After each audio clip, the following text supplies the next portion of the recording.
नमस्कार दोस्तों। हम यूपीएससी प्रीलिम्स के हिसाब से जियोग्राफी का अध्ययन कर रहे हैं। आपका एग्ज़ाम 26 मई को होने वाला है। समय बहुत कम रहा है, इसलिए जो जियोग्राफी का अत्यधिक कम समय में अध्ययन करेंगे। चलिए सबसे पहले भूवैज्ञानिक समय मापक्रम देख लेते हैं। पृथ्वी अपने निर्माण से लेकर पृथ्वी अपने निर्माण से लेकर वर्तमान रूप पाने तक कई चरणों से होकर गुजरी है। क्या कह रहा है? पृथ्वी अपने निर्माण प्रारंभ से लेकर जो वर्तमान रूप है पाने तक कई चरणों से होकर गुजरी है। कथन में आ सकता है। इन चरणों की विवेचना क्रम जो निम्न प्रकार है।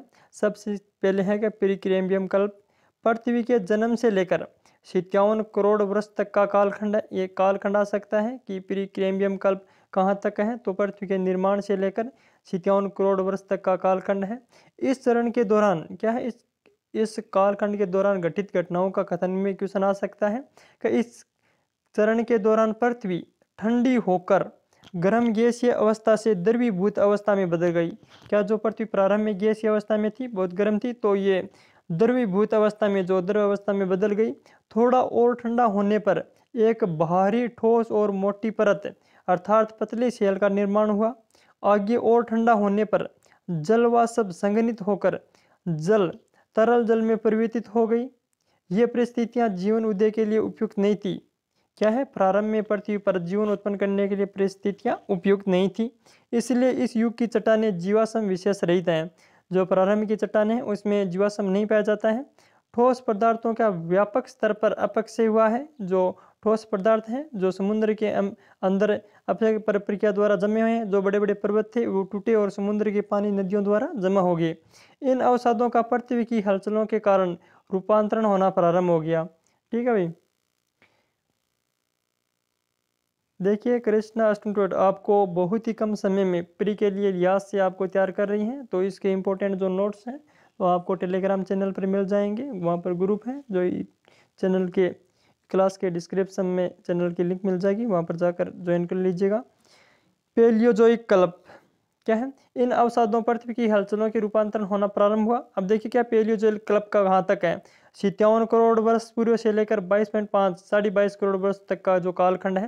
पैलियोजोइक कल्प कहाँ तक है? 57 करोड़ वर्ष पूर्व से लेकर 22.5 करोड़ वर्ष पूर्व तक का कालखंड है। इस कालखंड से क्वेश्चन आ सकता है जो पैलियोजोइक कल्प के बारे में कथन है, तो ये कथन सत्य है, ये असत्य है। तो देखिए इस कल्प के दौरान पृथ्वी पर पहली बार गैसीय पुष्पीय वनस्पति क्या है? पहली बार गैर पुष्पीय वनस्पति अकशेरुकी जंतु के रूप में जीवन का अभाव मतलब जो आविर्भाव हुआ उत्पन्न हुए। क्या है? पैलियोजोइक कल्प में सबसे पहले पृथ्वी पर जो पुष्प विहीन वनस्पतियां उत्पन्न हुई और अकशेरुकी जंतुओं का भी उत्पन्न हुए। उसके बाद में इस कल्प के मध्य तक जो पैलियोजोइक कल्प है इसके मध्य तक कशेरुकी जंतु भी उत्पन्न हो गए, अस्तित्व में आ चुके थे। इस कल्प को 6 कालों में बांटा गया है। जो पैलियोजोइक कल्प है इसे 6 भागों में डिवाइड किया गया है। तो हम देख लेते हैं कौन कौन से हैं। देखिए क्वेश्चन आता है कि जब जैसे पैलियोजोइक कालखंड है, इनसे कौन सा कथन कौन से कालखंड से संबंधित है, ऐसे क्वेश्चन आते हैं। कैम्बियम काल 57 करोड़ से लेकर 50 करोड़ तक के कालखंड के बारे में है। ये इस काल में क्या कह रहा है कि इस काल में समुद्री अवसादों से अवसादी चट्टानों का जन्म हुआ। कौन से? का कैम्बियम काल में इस काल में समुद्री अवसादों से अवसादी चट्टानों का निर्माण हुआ, जन्म हुआ। इन चट्टानों में प्राचीनतम जीवाश्म के अवशेष मिलते हैं। क्या है? इन चट्टानों में प्राचीनतम जीवाश्म के अवशेष मिलते हैं। इस समय विंध्याचल पर्वतमाला का निर्माण हुआ और बिना रीढ़ की हड्डी वाले जीव उत्पन्न हुए। ये क्वेश्चन आ सकते हैं कि विंध्याचल पर्वतमाला का निर्माण कौन से कालखंड में? कैम्बियम काल में हुआ। और बिना रीढ़ की हड्डी वाले जीव कौन से कालखंड में उत्पन्न हुए? तो कैम्बियम काल में। बहुत महत्वपूर्ण है। और कालखंड भी 3 कथन क्वेश्चन आ सकते हैं कि 57 करोड़ से 50 करोड़ के मध्य है। दूसरा है ऑर्डोविशियन काल, जो 50 करोड़ से लेकर 44 करोड़ वर्ष पूर्व तक का कालखंड था। क्या है इस काल में? कि इस काल में समुद्र के विस्तार ने उत्तरी अमेरिका का आधा भाग डुबो दिया। क्या? जो उत्तरी अमेरिका है उसका आधा भाग डुबो दिया, जबकि पूर्वी अमेरिका टेकानियन पर्वत निर्माणकारी गतिविधियों से प्रभावित हुआ और समुद्र में रेंगने वाले जीवों का विकास हुआ। ये क्वेश्चन आ सकता है कि समुद्र में रेंगने वाले जीवों का विकास कौन से कालखंड में हुआ, तो ये देख लेना। अब देखिए सिल्युरियन काल के अंदर है क्या है? 44 करोड़ से लेकर 39.5 करोड़ वर्ष तक कौन सा कालखंड है? सिल्यूरियन कालखंड है जो 44 करोड़ से लेकर 39.5 करोड़ वर्ष पूर्व तक का कालखंड था। इस काल में सभी क्या है, सभी महाद्वीपीय पृथ्वी के क्लेडोनियन हलचल से प्रभावित रहा। इसके बाद में वनस्पतियों और अकशेरुकी प्राणियों का प्रसार हुआ। कौन कौन से? वनस्पति और अकशेरुकी प्राणियों का प्रसार हुआ। रीढ़ वाले जीवों का विकास हुआ, जो पहले उत्पन्न हो गए थे उसमें विकास हुआ। इसी काल में फेफड़े वाले जंतुओं और मछलियों का भी जन्म हुआ। ये भी जो सिल्यूरियन काल है ये भी महत्वपूर्ण है, क्योंकि इस काल में रीढ़ वाले जीवों का विकास हुआ और फेफड़े वाले जीव उत्पन्न हुए और मछलियों का जन्म इसी कालखंड के अंदर हुआ। तो क्वेश्चन आ सकता है, तो महत्वपूर्ण हो गया ना, ये याद रखना। अब देखिए डेवोनियन कालखंड है जो 39.5 करोड़ से लेकर 34.5 करोड़ वर्ष पूर्व तक का कालखंड है, जो कैलेडोनियन हलचल व का परिणाम स्वरूप सभी महाद्वीपों पर ऊंची पर्वत श्रृंखलाएं विकसित हुई, जिसके परिमाण स्कॉडेनेविया, दक्षिण पश्चिम स्कॉटलैंड और उत्तरी आयरलैंड और पूर्व अमेरिका में देखे जा सकते हैं। क्या इस कालखंड के अंदर ऊंची ऊंची पर्वतमालाओं का निर्माण हुआ। अब देखिए इस काल के दौरान मछली प्रमुख क्या मछलियाँ प्रचुरता में पाई जाने लगी। जो मछलियों का विकास है इस कालखंड के अंदर बड़े स्तर पर हुआ। समुद्र में प्रवालों का निर्माण हुआ। यह भी आ सकता है कि समुद्रों में प्रवालों का निर्माण शुरू हुआ कौन से कालखंड में हुआ, तो डेवोनियन काल के अंदर हुआ। और उस कालखंड का समय काल कौन सा था? 39.5 करोड़ से लेकर 34.5 करोड़ वर्ष पूर्व तक का कालखंड था। इसी काल में पहला उभयचर और अकशेरुकी प्राणी अस्तित्व में आए। देखिए महत्वपूर्ण हो गया ना, इसी काल में पहला उभयचर और कशेरुकी प्राणी अस्तित्व में आए, महत्वपूर्ण। इसके बाद में देखिए कार्बोनिफेरस काल जो 34.5 करोड़ से लेकर 28 करोड़ वर्ष पूर्व तक का कालखंड था। कैलेडोनियन हलचलों का स्थान आर्मेरिक हलचल क्या है, आर्मेरिकन हलचलों ने ले लिया। इस काल में तापमान एवं आर्द्रता में वृद्धि हुई। क्या है? तापमान वर्धित हुआ, आर्द्रता में वृद्धि हुई। अतिवृष्टि के कारण काफ़ी बड़े भूभाग दलदली भूमि में बदल गए। जो अतिवृष्टि बहुत ज़्यादा वर्षा के कारण जो भूभाग थे बड़े दलदली भूमि में बदल गए। संघन वनों ने क्या है, संघन वनों ने काफ़ी बड़े भूभाग को आवर्त कर लिया। कुछ समय पश्चात से ये वन जलमग्न होकर अवसादी निक्षेप के नीचे दब गए। क्या कह रहा है, महत्वपूर्ण लाइन है ये कार्बोनिफर काल के लिए कि अतिवृष्टि के कारण बड़े भूभाग दलदली भूमि में बदल गए और संघन वनों ने काफ़ी बड़े भूभाग को आवर्त कर लिया। कुछ समय पश्चात ये वन जलमग्न होकर अवसादी निक्षेप के नीचे दब गए। जलमग्न क्षेत्र के जल स्तर से बार बार ऊपर नीचे आने की प्रक्रिया ने इन वनों को तीव्र दबावों का सामना करना पड़ा। परिणाम स्वरूप ये वन कोयला स्तर में परिवर्तित हो गए।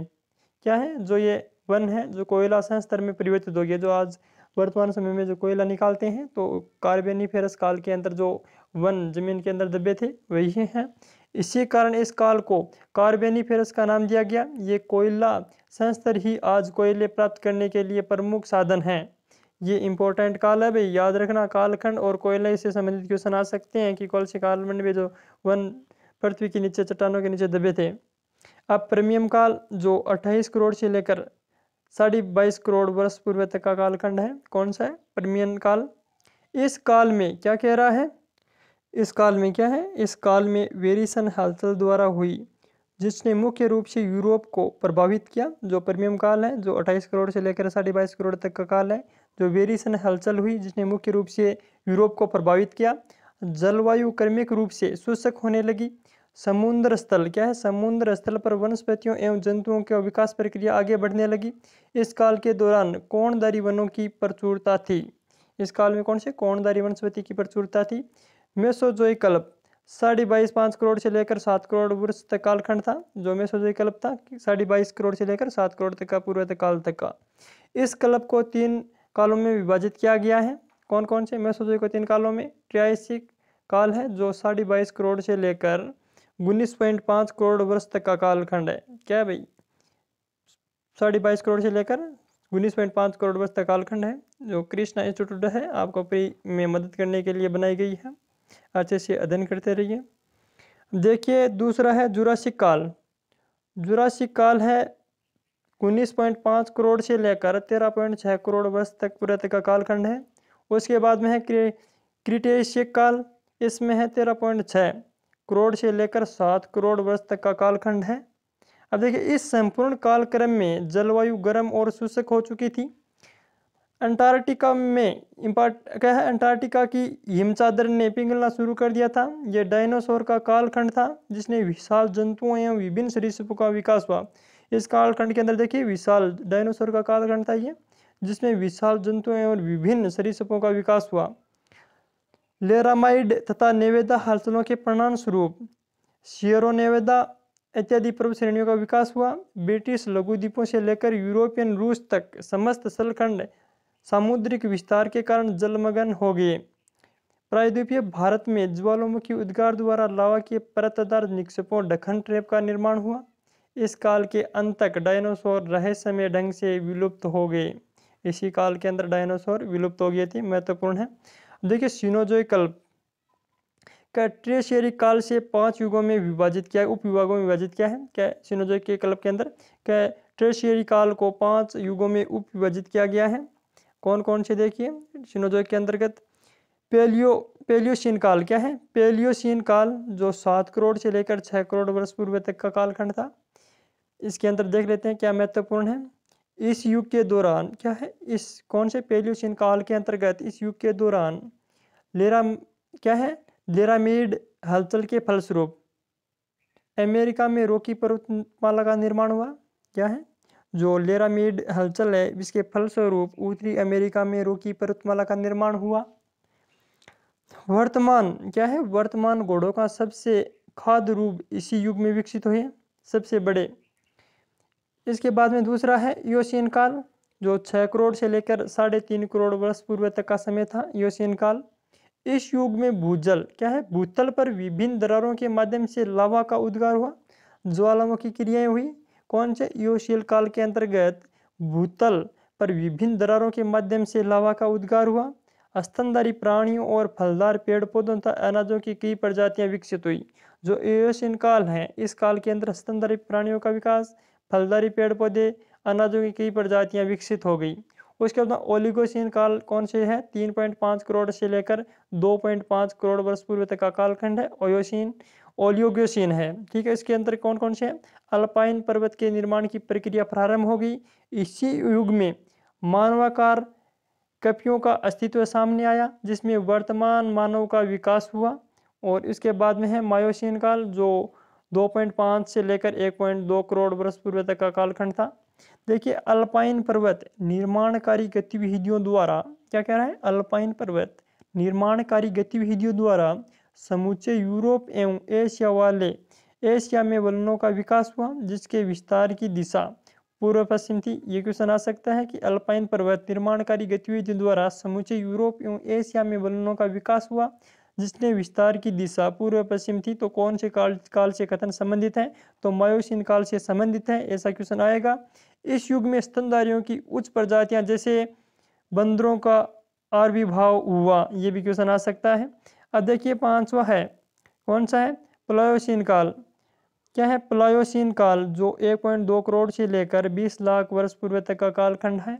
इससे संबंधित कौन से क्वेश्चन आएंगे, समुद्रों के निरंतर अवसादीकरण से यूरोप, मेसोपोटामिया, उत्तरी भारत, सिंध तथा उत्तरी अमेरिका के विस्तृत मैदानों का विकास हुआ। क्या कह रहा है भाई, प्लायोसीन काल से संबंधित क्वेश्चन है। इसका कालखंड देखिए 1.2 करोड़ से लेकर 20 लाख वर्ष पूर्व तक का कालखंड है।